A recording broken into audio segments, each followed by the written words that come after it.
Muy buenos días, Señor. Gracias nuevamente por estar siempre con nosotros y sobre todo por recordarnos que estás siempre con nosotros. Yo sé que tú nos recuerdas que estás siempre con nosotros cuando en medio de las angustias pensamos en ti inmediatamente. Incluso qué bonito cuando en medio de las alegrías tú nos recuerdas que nos has puesto en, en sitiales, en oportunidades, nos has hecho justicia y en ese momento te agradecemos a ti. Y qué bueno cuando si por alguna razón nos alegramos en lo malo, porque también puede pasar algo malo y nos alegramos pecaminosamente, tú estás ahí y nos reargulles, Señor. Y Espíritu Santo nos reargulles. Eso también indica si en un momento dado se nos va la mano y nos alegramos por lo que no debemos, tal vez por un mérito no merecido, mal atribuido, por la caída de alguien malvado, porque no podemos negar que cuando caen los tiranos, por ejemplo, a veces el primer sentimiento es una alegría no sana. Tú nos llamas a, bueno, a tener misericordia, compasión y alegrarse de repente sí por el pueblo que es libre, pero no tanto de forma malévola por la caída y vergüenza de quien es, de quien ha sido malo, como fue el caso, por ejemplo, del perfecto corazón de David, que ante la muerte de Saúl, sabía que había perecido un rey que no estaba haciendo bien a su pueblo, pero también le dolió esa muerte. Llévanos también, Señor, a eso, a incluso en estas noticias, en estas situaciones, discernir, ¿no? Discernir. Queremos que la justicia prevalezca. De hecho, aprovecho, Señor, para que oremos por el caso de que ha conmovido este país de la menor de edad que fue violada, que fue ultrajada, Señor. Muestra, Señor, quiénes estuvieron implicados. Yo sé que hay poderes, hay evidencia de que hay poderes que quieren ocultar esto, pero nadie puede con tu poder. Señor, pon a la luz a quienes hicieron mal, para alegrarnos en la justicia de la muchacha, pero también misericordia de aquellos que hicieron mal, y para que luego entonces orar por el arrepentimiento de ellos, Señor. Porque muchas veces las personas pecan y las descalificamos para siempre, las descalificamos de forma absoluta.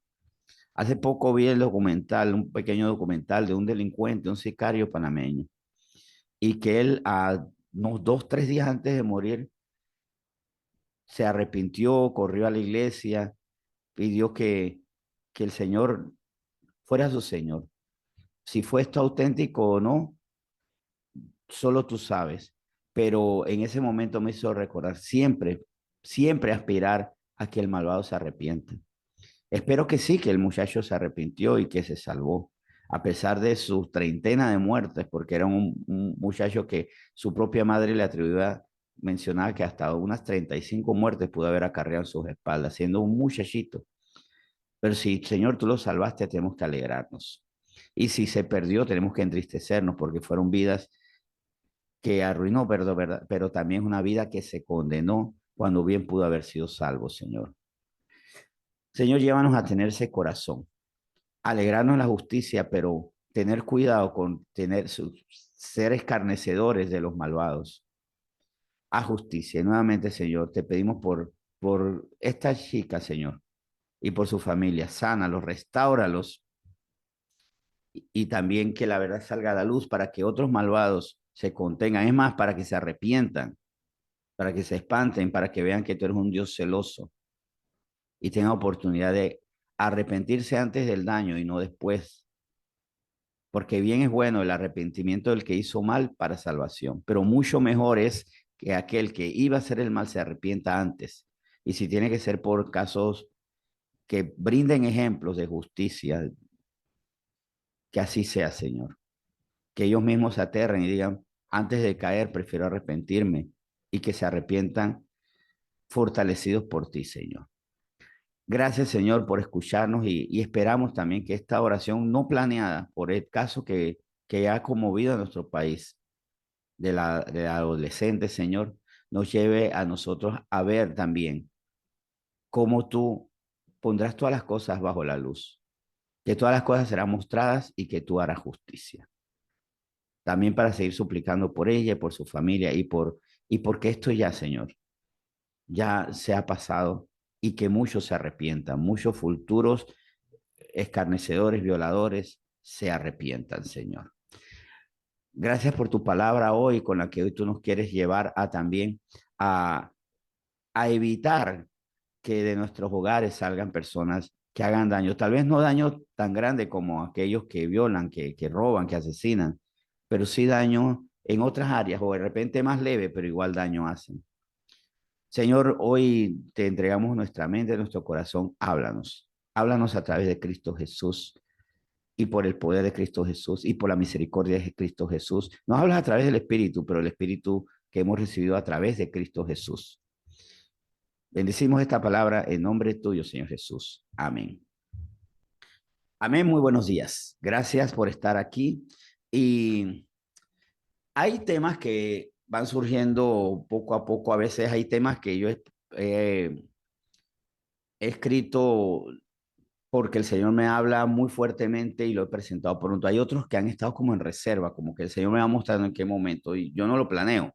El tema que hoy voy a dar no lo tengo planeado por raíz de algún evento así reciente de alguien de la iglesia, así que nadie puede decir, uy, este tema me lo dedicaron, porque fue escrito hace bastante tiempo atrás, pero que por alguna circunstancia que no voy a cuestionar, el Señor quiere que hoy se enseñe. El tema se llama El peligro de criar con doble vara. Como estuvimos escuchando y mientras orábamos, sí, estuvimos clamando por una chica que ha sido víctima. Y aquí no vamos a pensar que ella ha sido la víctima de una crianza con doble vara en su casa, con medida injusta, pero sí el que le hizo daño hasta qué punto no fue bien formado. Fue formado o bien formado, después tomó malas decisiones, otra cosa. Pero sí, hay peligro cuando nosotros, amando a las personas, podemos tener un desequilibrio en la formación de los hijos. En 1 Samuel capítulo 2 vamos a ver este caso lamentable, muy conocido, de los hijos de Eli. 1 Samuel capítulo 2 versículo 12 nos deja algo bien claro acerca de los hijos de Eli. ¿Cómo estaban ellos? Los hijos de Eli eran hombres impíos y no tenían conocimiento de Jehová. Es curioso porque ellos no tenían conocimiento de Jehová, pero su padre ejercía sacerdocio, era una autoridad espiritual. Y no tenían conocimiento de Jehová, pero ellos sabían dónde estaba el tabernáculo. De hecho, hay evidencias bíblicas, ahí está escrito que ellos usurpaban del tabernáculo esa santidad. Ellos ensuciaban con sus actos su presencia en el tabernáculo. El tabernáculo puede ser ensuciado, es limpiado por el Señor, pero más bien a veces nosotros tenemos una actitud contaminada en el tabernáculo o en la iglesia, en la presencia del Señor. Y bueno, el panorama es esto: los hijos de Elí eran hombres impíos y no tenían conocimiento de Jehová. Teniendo la oportunidad de tener conocimiento de Jehová, no querían tenerlo. O sea, tenían la oportunidad, pero no querían tenerlo. Ahora, ¿cuál es la respuesta del papá? Versículo 22 en adelante. Vamos a leer del 22 al 25 de 1 Samuel 2. Pero Elí era muy viejo y oía de todo lo que sus hijos hacían con todo Israel y cómo dormían con las mujeres que velaban en la puerta del tabernáculo de reunión. ¿Se acuerdan que les decía que ellos contaminaban sus vidas en el tabernáculo y pretendían contaminar lo que es de Dios? Por supuesto, quien quiere contaminar lo que es de Dios va a sufrir consecuencias, porque Dios es celoso. Por eso es que Cristo limpió el templo, ¿se acuerdan? Porque tuvo celo de lo que pertenece a Dios. Bueno, en ese sentido, vemos que Eli era muy viejo, pero él escuchaba. No es que él no se enteraba, él sabía que sus hijos pecaban. Ahora, obviamente, se puede esperar que haya una conversación entre los hijos impíos y el padre que escucha, que se entera. Y sí hubo esta conversación, versículo 23 al 25. Y les dijo: ¿por qué hacéis cosas semejantes? Porque yo oigo de todo este pueblo vuestros malos procederes. No, hijos míos, porque no es buena fama lo que yo oigo, pues hacéis pecar al pueblo Jehová. Si pecare el hombre contra el hombre, los jueces le juzgarán, mas si alguno pecare contra Jehová, ¿quién rogará por él? Pero ellos no oyeron la voz de su padre porque Jehová había resuelto hacerlos morir. O sea, por su maldad ya el Señor los había entregado a sus pecados. No, el Señor no los llevó a pecar, sino más bien los entregó a donde, o sea, que los dejó libres a su decisión soberana e infame de seguir pecando y no respetar a Dios. El versículo 27 vemos esto, otro personaje que interviene y le dice a Elí, al padre de los hijos, o sea, al padre de estos muchachos que se estaban portando muy mal. Y vino un varón de Dios a Elí y le dijo, así ha dicho Jehová, ¿no me manifesté yo claramente a la casa de tu padre cuando estaba en Egipto, en casa de Faraón? Ahí vemos que inmediatamente el Señor que deja evidente que Él se manifiesta. ¿Pero qué manifiesta? Versículos 28 y 29. Y yo le escogí por mi sacerdote entre todas las tribus de Israel para que ofreciese sobre mi altar y quemase incienso y llevase efod delante de mí y di a la casa de tu padre y di a la casa de tu padre todas las ofrendas de los hijos de Israel. ¿Por qué habéis hollado mis sacrificios y mis ofrendas que yo mandé a hacer, ofrecer en el tabernáculo y has honrado a tus hijos más que a mí, engordándoos de los principales de todas las ofrendas de mi pueblo Israel? Y aquí hay algo muy curioso. Sí, le dice, habéis hollado, habéis burlado el propósito de las ofrendas, los sacrificios, le has quitado mérito. ¿Pero por qué? Porque has honrado a tus hijos más que a mí. Y ahí puede ser que viene la doble vara. Bueno, vamos a que hay una vara alta para los demás, pero ¿por qué doble vara? Porque una vara más alta para los de afuera, más baja para los míos. Bueno, aquí vemos que la vara está bien bajita para ellos en cuanto al requerimiento. Ustedes pueden ofender a Dios en la casa, en su casa. Pueden, pueden degradar el lugar con sus actitudes. Y en vez de honrar al Dios de la casa, honramos a los habitantes de la casa. Honramos a los que van a la iglesia, porque también hay hijos espirituales. Porque aquí esto no solamente va para los hijos biológicos. También yo como pastor puedo deshonrar la casa de Dios porque permito que los hijos espirituales, los hijos de Dios, no honren ese lugar. Ahora, ¿por qué doble vara? Porque vemos que evidentemente la vara era muy baja para los hijos de Eli. Pero sin embargo, Elí fue muy firme con Ana. En el capítulo anterior, 1 Samuel capítulo 1, vemos que él no era tan comprensivo, entre comillas, más bien permisivo, así como era con sus hijos, no era tan permisivo con Ana. 1 Samuel 1, versículos 12 al 14. 1 Samuel 1, del 12 al 14. Mientras ella oraba largamente delante de Jehová, Elí estaba observando la boca de ella. Pero Ana hablaba en su corazón y solamente se movían sus labios y su voz no se oía. Y Elí la tuvo por ebria. Entonces le dijo Elí, ¿hasta cuándo estarás ebria? Digieres tu vino. Aquí no tuvieron que llegar rumores. Él observaba y él observaba haciéndose juicios. Qué curioso, ¿no? Él observaba a Ana e inmediatamente se hacía juicios en su carne. Eso no fue revelado. Eso no fue revelado por el Espíritu Santo, por Dios mismo. Porque evidentemente el Espíritu Santo jamás le hubiera dicho a Elí, ella está ebria, sino más bien ella, como luego queda confirmado, le dice que estaba orando. Ella oraba, ella derramaba su corazón delante de Dios y ahí es donde él, bueno, ni siquiera fue muy elegante cuando dijo, bueno, ve en paz, pero no hubo un perdón, no hubo un reconocimiento de que él había sido muy precipitado e imprudente en el acusarla a ella. Ahí vemos entonces un Elí que no era sensible a la voz del pueblo que le advertía que estaban siendo irreverentes y que era evidente, él sabía que estaban siendo irreverentes porque tenía una mano muy suave y una boca demasiado apaciguada para corregir a sus hijos. Pero sin embargo era muy severo ante una Ana que estaba orando, derramando su corazón como una adoradora, tan adoradora que entregó a su hijo para servir al sacerdocio y renunció a él. Qué mayor acto de adoración que entregar lo que Dios nos da para Dios. Y sin embargo, ¿cómo él jugó? Y también vemos algo. Él fue negligente con sus hijos, con Ofni y Fines, ¿verdad? Pero con Samuel no lo era. Elí fue diligente con Samuel. Primero Samuel, capítulo 2 nuevamente. Y vemos en 1 Samuel capítulo 2 que evidentemente ya el niño había nacido y ya el niño no era un bebé.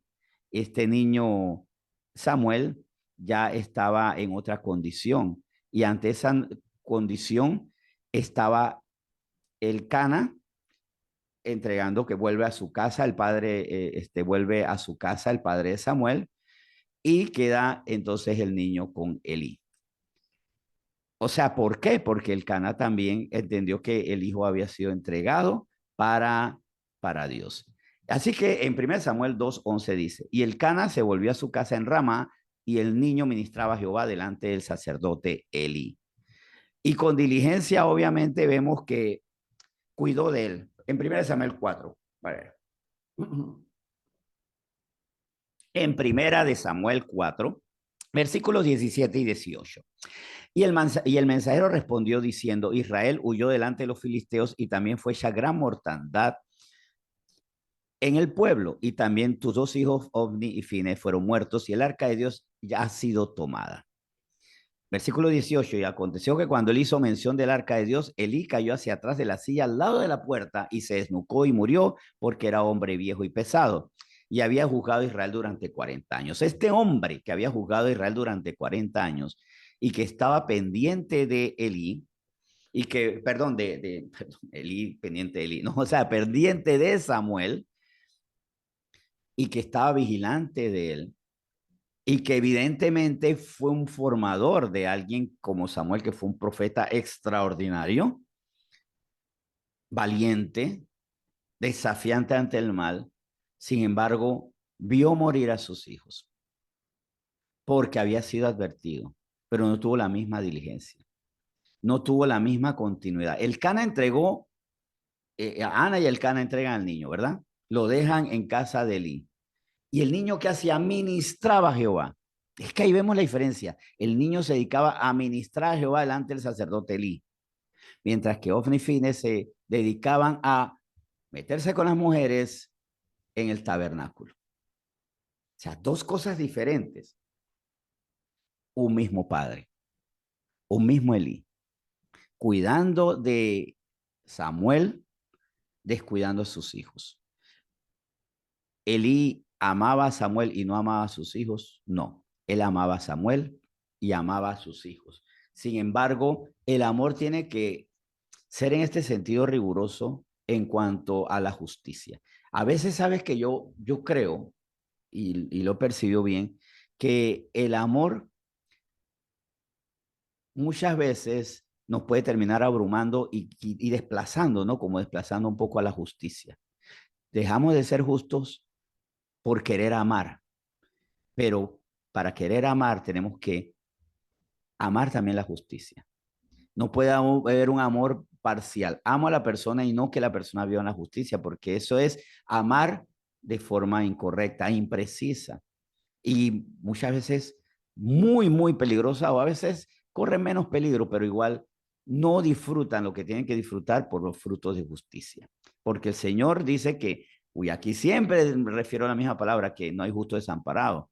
Pero ¿por qué a veces podemos tener a los hijos, ya sea los biológicos o los espirituales, las ovejas del Señor, a las que tengo que cuidar como hijos de Dios, pero también tener una paternidad espiritual sobre ellos? ¿Por qué los podemos tener desprovistos?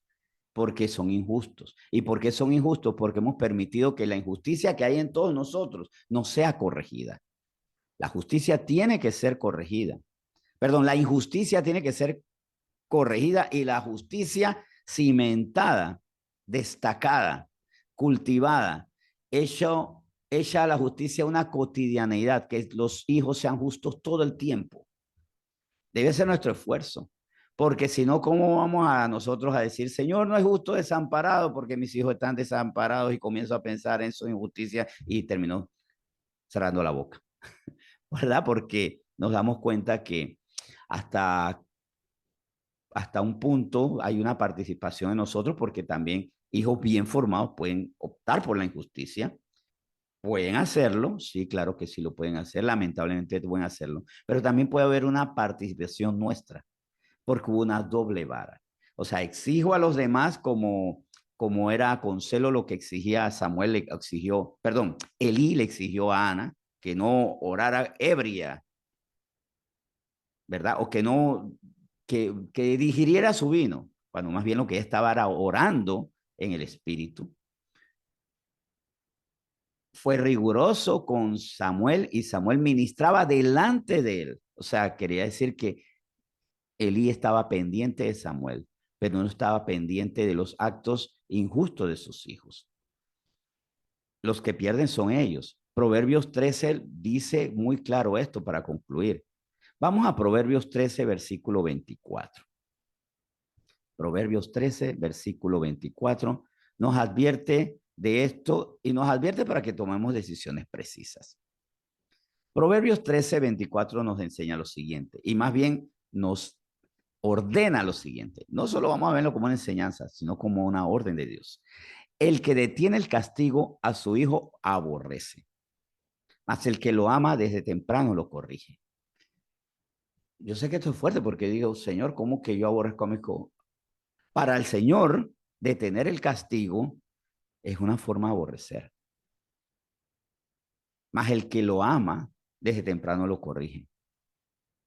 Desde temprano, ¿saben cuándo es la corrección? Desde más, yo creo, y el Señor, y esto lo puedo ver, sostener bíblicamente, que el Señor nos corrige antes que cometamos el error. ¿Por qué? Porque desde pequeño, ¿qué nos dice? Ve, instruye al niño en su camino. Instruyen al niño en su camino y ya cuando sea grande, ya cuando no sea un niño, ya no se desviará, o sea, podrá volver a la senda. O sea, corrige al niño antes de que cometa el error. No se corrige sobre el error o después del error. Y el castigo es inmediatamente resultado de que ya tú recibiste la instrucción. ¿Cómo no vas a hacer esto? Ahora, que sea un castigo del Señor. No es molerlo a palos, no es encerrarlo sin comida, no es ser crueles, no sea un castigo en la carne, pero sí tiene que haber consecuencias. Muchas veces hasta queremos que los de afuera sufran castigo, pero sobreprotegemos. Y eso no es correcto. ¿Por qué no es correcto? Porque el Señor lo dice en Proverbios 13:24. El que detiene el castigo a su hijo aborrece. Y yo sé que es muy duro que de repente el Señor me dice, tú aborreces a tu hijo. Yo no quiero escuchar eso. A mí me parte el corazón escuchar esto.